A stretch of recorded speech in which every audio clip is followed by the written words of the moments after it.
Bonjour Olivier, écoute, j'aurais aimé voir exactement ce qui se passe en ce moment et on a plein de films sur le spatial, que ce soit Seul sur Mars ou Gravity ou des choses comme ça. On a plein de références qui font que les gens en fait s'habituent à voir le spatial dans la vie de tous les jours. Ça fait partie de la culture des gens et c'est ça que j'aurais bien, c'est ça que j'aurais bien aimé voir quand j'étais jeune et c'est ça que vous avez la chance de voir en ce moment. Over.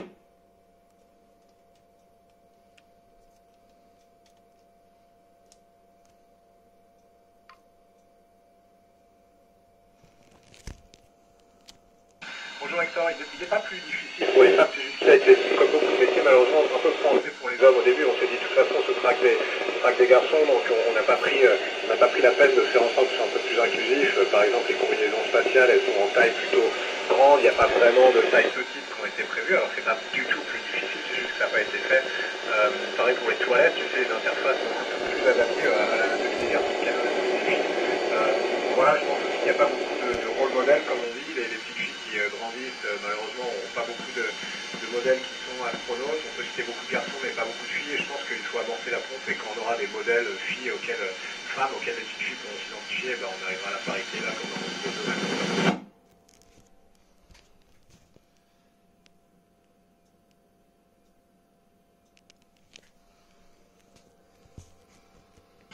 Bonjour Erin, écoute, c'est difficile. On a la chance dans la station spatiale d'avoir le téléphone sur IP et de pouvoir appeler à peu près quand on veut.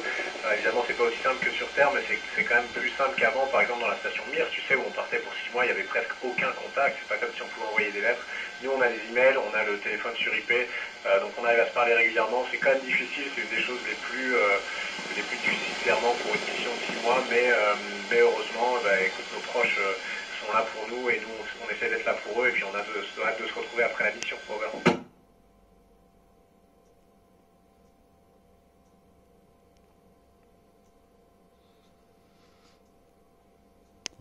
Bonjour Alexandre, écoute, ouais, je sais pas, moi j'ai toujours aimé faire des choses, alors pas vraiment risquées, mais me dire, j'aime bien pousser les limites un petit peu, ou expérimenter, ou tenter des choses, que ce soit sur Terre en parachutisme, en pilotage, ou des choses comme ça, mais je pense que c'est important qu'on explore en fait, tu sais, que quelqu'un fasse, parce que je pense que ça a des bénéfices pour tout le monde, un peu pour toute la société, donc il y a un peu de risque à prendre au début, c'est pas non plus le bout du monde, je pense.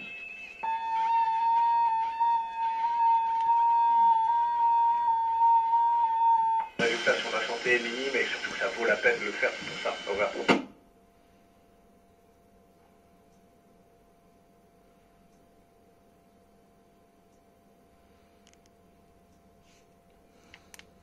Bonjour David, eh ben, écoute, merci pour le scénario catastrophe.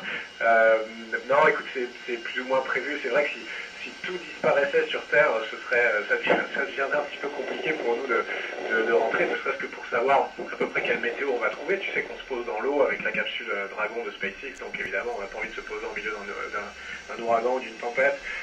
Mais néanmoins, on pourrait être autonome. Évidemment, au bout d'un moment, il faudrait qu'on abandonne le navire parce qu'on pourrait plus être ravitaillé, mais ça pourrait durer assez longtemps. Et puis surtout, on a la capacité de revenir de manière autonome. Ce serait risqué, évidemment, mais on s'en sortirait. Over.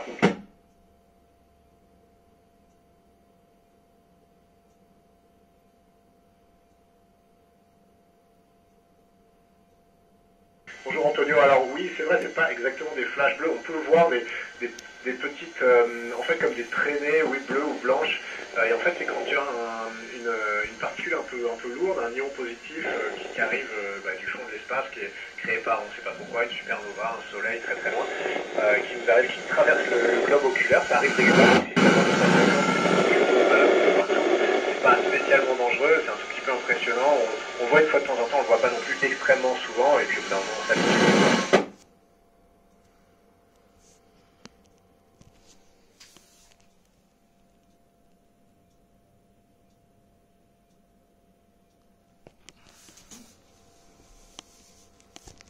Bonjour, alors, bonjour Mano, non, enfin, si tu veux dire une expérience sur les ondes en 3D, non, donc c'est la première fois, c'est intéressant. Je me suis déjà, j'en suis déjà un petit peu occupé, on va y revenir, je pense, la semaine prochaine sur cette expérience Tetris. Il y avait des expériences éducatives pendant ma première mission aussi, mais qui n'étaient pas exactement les mêmes, donc c'est toujours intéressant de laisser la place, je pense, aux étudiants, aux plus jeunes, ils ont beaucoup de créativité, et puis il faut que cette expérience dans l'espace leur serve à eux, donc c'est toujours sympa de travailler avec eux. Au revoir.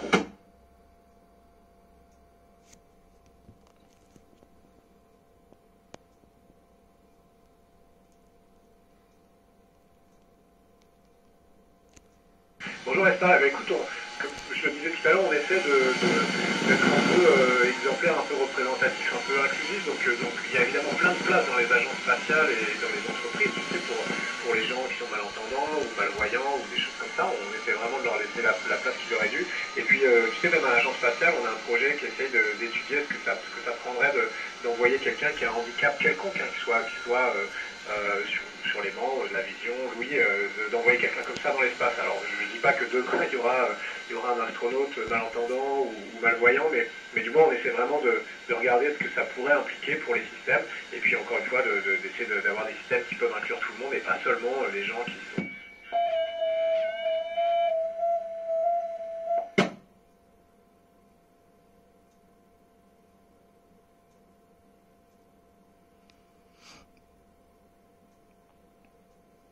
Bonjour Julie, oui écoute, tu sais la radio amateur de radio, ce week-end, je voulais faire des contacts avec un peu tout le monde. Moi c'était beaucoup dans le Soyuz, pendant notre première mission, pendant notre voyage vers l'ISS et retour, on captait beaucoup de radios, on avait des pêcheurs chinois, on avait la météo des aéroports, ça me rappelait quand on était pilote, enfin plein de choses qui étaient transmises sur des fréquences différentes et qu'on captait avec notre radio, c'était un peu sympa et ça nous fait sourire pour voir.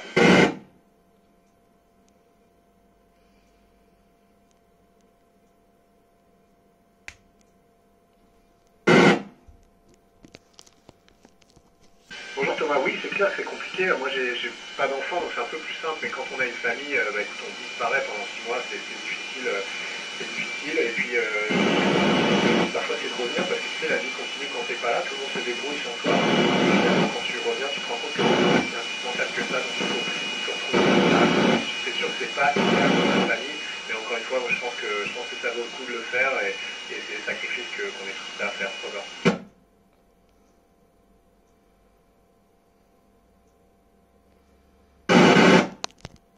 Bonjour Juliette, hésité, non, tu sais, c'est toute ma vie, j'ai travaillé toute ma vie pour ça, hein, depuis que je suis tout petit quasiment, en tout cas depuis que j'ai ton âge, je pense, et encore plus depuis que je suis à l'Agence spatiale européenne, donc avec des années, tu n'hésites pas, tu sais, tout ce que tu as fait, c'est tendu vers ce but-là. Par contre, est-ce que ça fait peur? Oui, c'est sûr, c'est impressionnant, on sait qu'il y a des risques, on sait qu'il y a des fois où ça s'est mal passé, on espère que pour nous ça se passera bien, on fait tout pour que ça se passe bien, mais c'est impressionnant. Ce que ça fait, c'est que ça nous fait prendre beaucoup de précautions, être très sérieux sur ce qu'on fait, parce qu'évidemment il y a des conséquences, donc c'est normal d'avoir peur, mais c'est pas pour ça que ça nous fait hésiter, on a quand même décidé de le faire. Voilà.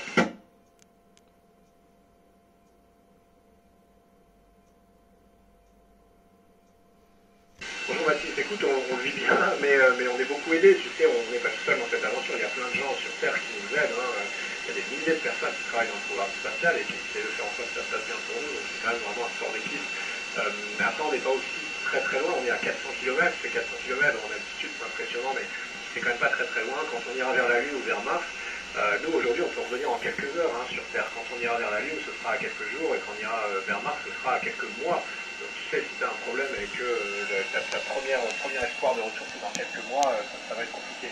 On y travaille, mais dans l'ISS, on pense qu'on est encore dans la banlieue de la Terre et que ça nous donne plus de solutions. Over.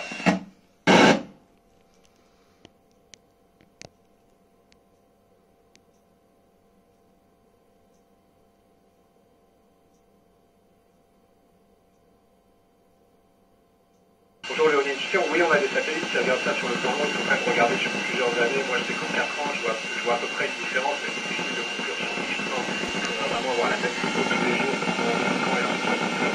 Mais là, c'est que